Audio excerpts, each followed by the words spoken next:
moda bo'layotgan kaptarlarimiz ham bozorga chiqib qolibdi. YouTube'da telefon nomerlarini oldi.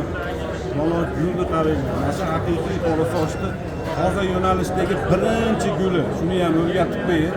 Mana qorasochni haqiqiy birinchi bor. Buni guli 7 ta 8 ta bo'ladi, eng toza gullar. Ashinisidan bittasi mana mashinadan chiqqan guli.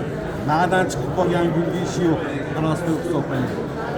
Mashinadan ketgan birinchi guli 7 taning ichida bitta toza guli. Sekin-sekin o'rgata olaman.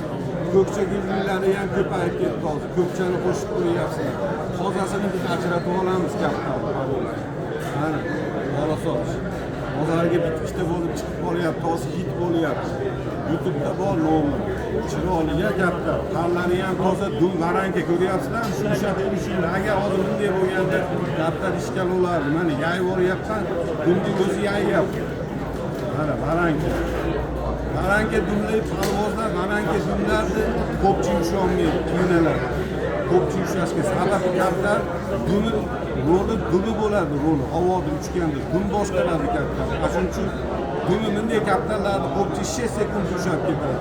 No varanga dumliklarni ushlashga qiynaladi. Mana yo'lda qiynaladi. Shunga bekarga bu zotni bobolarimiz zo'r qilib ko'p chiqib ketdi ham hisobini olib chiqarishgan. Salomat bo'linglar, charchamanglar, omad tilayman.